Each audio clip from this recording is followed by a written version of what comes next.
Welcome to Access and AT. Before I get started, I'd like to mention that I'm using Google Slides built-in closed captioning to provide text at the bottom of the screen for what is spoken during this presentation. At times, there may be unintended word substitutions or omissions in the text below. Okay, let's get started. Access and AT.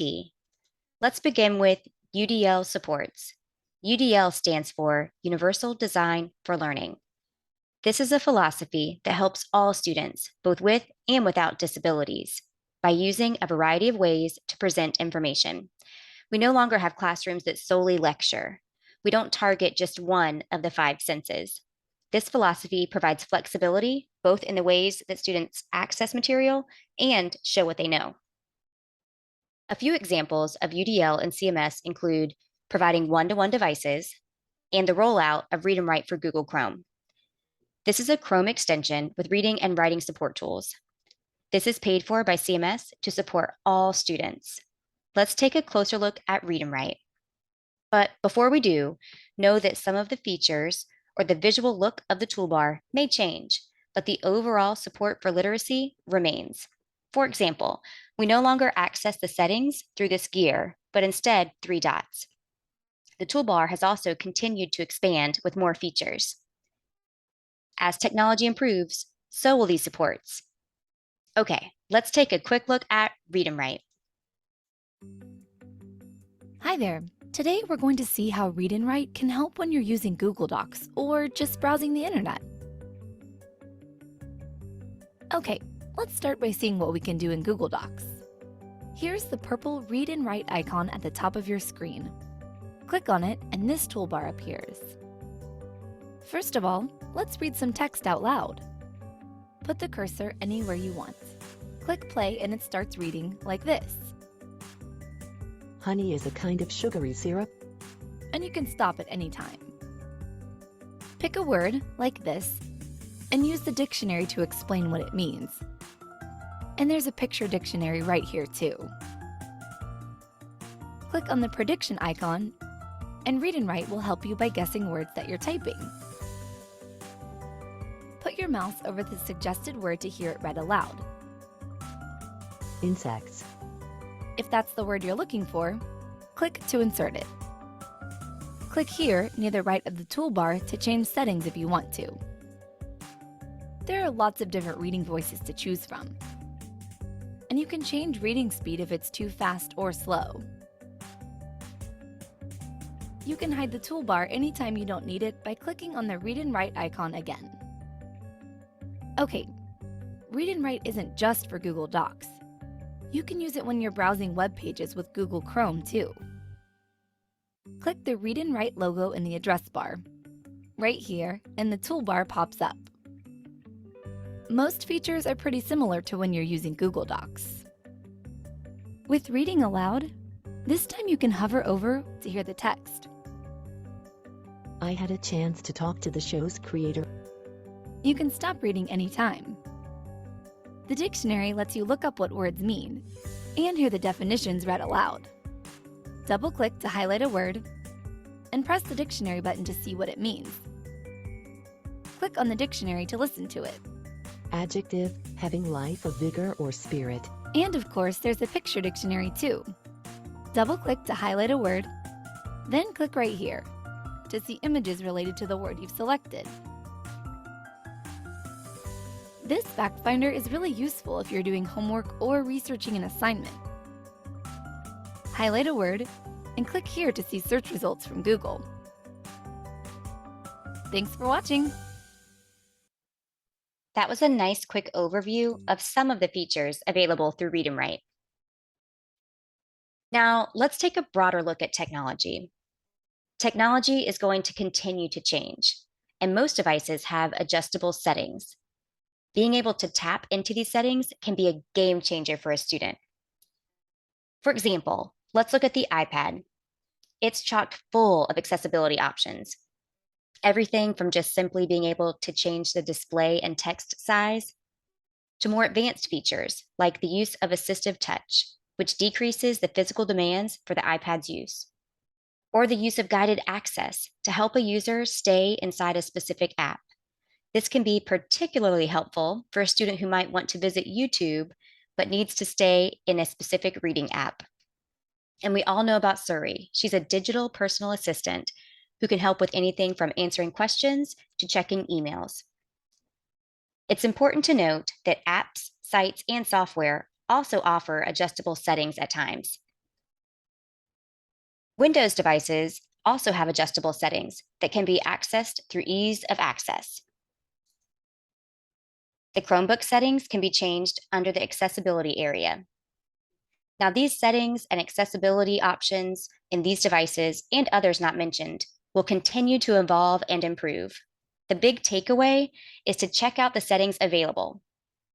Now, sometimes providing access to school activities is going to go beyond adjusting the settings of a device. Let's take a quick look at what AT might look like in the classroom.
As you saw in the video, switches, joysticks, and devices can be mounted anywhere to improve access. Shaping emerging or developing access skills with things a student enjoys is key. Anything from YouTube videos to fun toys are fair game. Let's check out how switches can be used in the classroom.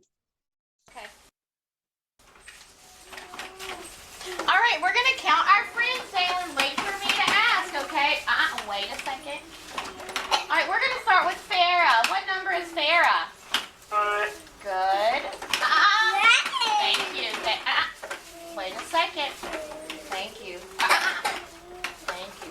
What number is Braxton? Good. Wait.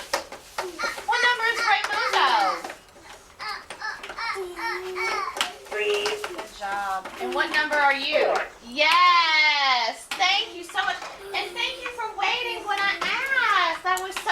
Look at Ray. Ray's giving you a hand clap because he's so excited for you. That was a nice example of a student using a switch to count his peers during morning meeting.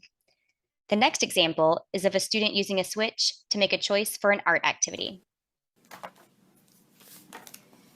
Okay, our choices are blue, yellow, and orange. Okay, when you hear the one you want, let me know. Blue, yellow, orange.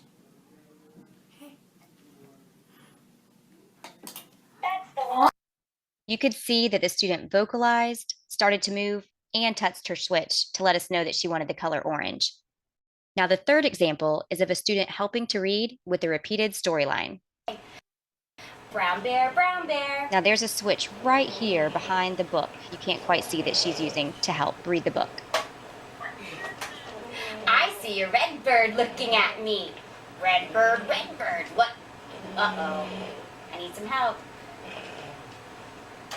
What do you see? I see a yellow duck looking at me. Yellow duck, yellow duck.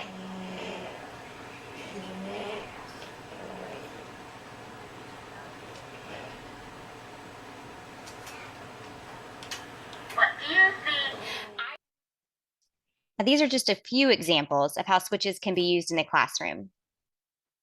The hope with AT is to provide access to allow participation in any activity. These images just give a few examples of ways students can participate with alternative access. The first is of a student who uses a power wheelchair. This is him in PE participating in a ball rolling activity just with a milk crate applied to the footrest of his wheelchair. The second is of a student using his iPad with a joystick and a switch. He's actually using the assistive touch feature mentioned earlier. And the third is a student coloring with use of a mouth stick.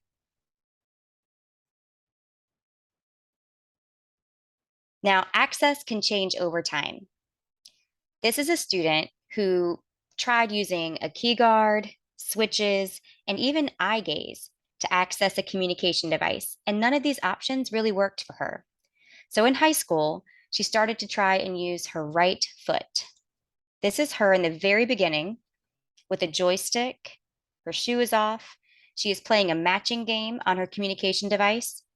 And she did a lot of fun activities like the matching game, getting on YouTube, using the same access method to really kind of practice.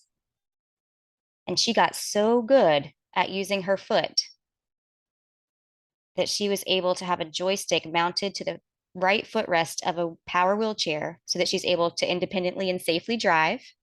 She also uses that exact same joystick to operate a communication device and to use the computer side of that device to send emails. This is a video of her actually pulling a cart for a daily school job activity.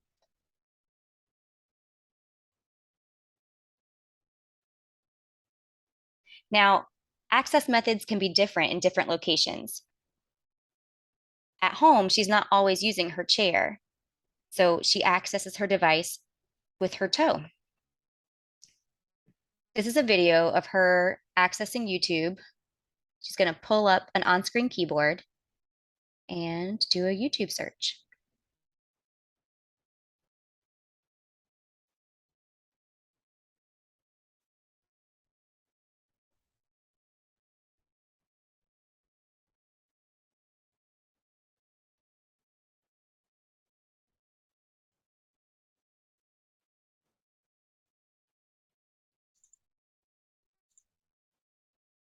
Now, access can change with improvements in technology, task needs, student growth, and environmental changes. This is a great example. So this student, these two images on the left are from when he was in kindergarten. Now he has limited use of his arms. So in kindergarten, he used his mouth to do everything from playing with peers to writing. You can see he had a lazy Susan right here where all of his marking tools were that he could just turn and access. And he was always in different seating devices in kindergarten. Now, then COVID hit and he needed to wear a mask. And he was also no longer seated. He was always standing in locked braces. So during COVID, he would wear a mask and access an iPad with a joystick and a switch. Now that masks are no longer required, he alternates between different setups, depending on the task and his preference at the time. If you would like more information about AT and CMS, visit our website here. Now, this website is ever evolving. So if you would like to perform a search, come up to the right-hand corner, click the magnifying glass, and perform a search. Currently, you can access our inventory, an AT equipment request, and how-tos. You can also check out more about AT here. And I encourage you to check out the resource page. You can find information from educational access to low vision supports here.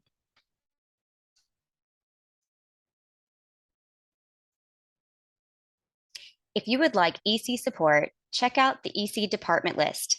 Your AT contact by school should be listed here.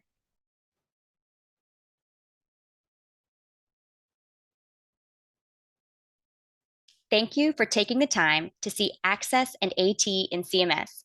We look forward to hearing from you.